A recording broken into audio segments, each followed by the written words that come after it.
সংকটত উজনি অসম আৰু উজনিত এতিয়া মিয়াৰ পয়োভৰ ঘটিছে। এই বিস্ফোৰক মন্তব্য কৰিছে মুখ্যমন্ত্ৰী হিমন্ত বিশ্ব শৰ্মাই। সংকটত উজনি অসম আৰু উজনিত এতিয়া ব্যাপক হাৰত মিয়াৰ আগমন ঘটিছে, পয়োভৰ ঘটিছে বুলি মন্তব্য কৰিছে। বিগত ৫ বছৰত উজনি অসম ভৰি পৰিছে অচিনাকি লোকেৰে। বিগত ৫ বছৰত উজনি অসম ভৰি পৰিছে অচিনাকি লোকেৰে বুলি মন্তব্য কৰিছে। অচিনাকি মানুহে আনকি তিনিচুকীয়াৰ দৰে ঠাইত মাটি কিনিছে বুলিও মন্তব্য কৰিছে।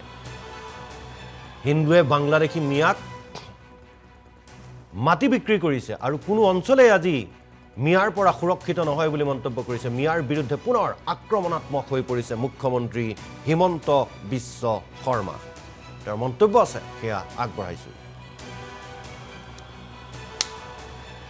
পৰহি দিনাখন মই দুলীয়াজানত আছিলোঁ। দুলীয়াজানৰ ৰাইজে মোক অভিযোগ কৰিছে যে দুলীয়াজানতো এতিয়া বাংলাদেশী মিয়াৰ পয়োভৰ ঘটিছে। মাৰ্ঘেৰিটাতো বাংলাদেশী মিয়া যথেষ্ট সোমাইছে। আৰু আপোনালোকে গোলাঘাট সৰু পথাৰত আমি কৰা এভিকশ্যন দেখিছে। যোৱা ৫ বছৰমান আগলৈকে উজনি অসম সুৰক্ষিত আছিল, কিন্তু এতিয়া লাহে লাহে উজনি অসমতো এই সুৰক্ষাৰ অভাৱ দেখা গৈছে। কেইদিনমান আগতে মই হিচাপ কৰিছিলোঁ যে তিনিচুকীয়াত মাটি কিনাৰ অনুমতি।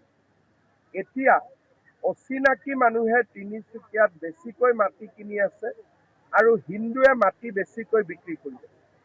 এসময়ত আমি ভাবিছিলোঁ তিনিচুকীয়া মানে হিন্দী ভাষী, বেংগলী। তাতো এতিয়া লাহে লাহে এই অচিনাকি মানুহ বাংলাদেশী মিয়াবিলাকৰ আগমন হৈছে। গতিকে অসমত কোনো জিলা, কোনো অঞ্চলে এতিয়া সুৰক্ষিত হৈ থকা নাই। অসমত বাংলাদেশী মিয়া আছে আৰু বিদেশী সন্দেহ কৰা লোকক জাননী দিয়া হৈছে। জাননী নিদিলে বিদেশী নথকাৰ প্ৰমাণ হ'লহেঁতেন বুলি মন্তব্য কৰিছে। চৰকাৰ আৰু নিৰ্বাচন আয়োগে বিচাৰ কৰিব নাগৰিকত্ব। স্পেচিয়েল ৰিভিজনত অভিযোগ দিয়াটো জাতীয় দায়িত্ব বুলি মুখ্যমন্ত্ৰীয়ে কৈছে। কেৱল বিজেপিয়েহে জাতীয় দায়িত্ব পালন কৰিলে। সন্দেহজনক লোকৰ বিৰুদ্ধে দল সংগঠনে অভিযোগ নিদিলে। বৰ্তমানলৈকে ৫ লক্ষাধিক লোকক জাননী দিয়া হৈছে আৰু বিজেপিৰ কৰ্মকৰ্তাই সন্দেহজনক লোকৰ বিৰুদ্ধে দিছে আবেদন। অসমীয়াই আত্মসমৰ্পণ নকৰে বুলি বিজেপিয়ে বুজাই দিছে বুলিও মন্তব্য কৰে মুখ্যমন্ত্ৰীয়ে। জানো যে অসমত বাংলাদেশী মিয়া আহিছে।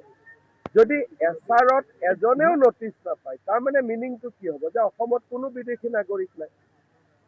সেইকাৰণে বিজেপিৰ কৰ্মীসকলে যাক বিদেশী বুলি সন্দেহ কৰিছে তাৰ ওপৰত কমপ্লেইন দিছে। চৰকাৰ বা নিৰ্বাচনী আয়োগে বিবেচনা কৰিব। কিন্তু আজি যদি আমি এখনো কমপ্লেইন নিদিওঁ, কালি যদি কোনোবাই কয় অসমত বিদেশী আছে, তেতিয়াহ'লে তেওঁলোকে কি ক'ব? যদি বিদেশী আছিল এছাৰত কিয় এখনো কমপ্লেইন নগ'ল? গতিকে এছাৰত কমপ্লেইন দিয়াটো এটা জাতীয় দায়িত্ব আছে। অকল বিজেপিৰে নহয়, বাকী দল সংগঠনৰো দায়িত্ব আছে। কিন্তু দুৰ্ভাগ্যবশতঃ বাকী দল সংগঠনৰ পৰা কমপ্লেইন নগ'ল। তাৰ মানে কি বুজাই দিলে? যে অসমত বিদেশী নাই। কিন্তু বিজেপিয়ে অকল মুখেদিয়ে কাম নকৰে, হাতে কামেও কাম কৰে। আমি যেতিয়া বিদেশীৰ বিৰুদ্ধে আছো মানে আছোৱেই। সেইকাৰণে আমাৰ কাৰ্যকৰ্তাসকলে ৫ লাখতকৈও অধিক বেছি কমপ্লেইন দিছে। নহ'লে সকলো স্বদেশীয়ে হৈ গ'লহেঁতেন। এটলিষ্ট আজি বিজেপিয়েতো চেষ্টা কৰিছে অসমখনত এটা অন্ততঃ অসমীয়া মানুহে এতিয়াও আত্মসমৰ্পণ কৰা নাই, সেই কথাটো আজি বিজেপিৰ কাৰ্যকৰ্তাসকলে প্ৰমাণ কৰিছে। নহ'লেতো চব চাৰেণ্ডাৰ হৈ থাকিলে।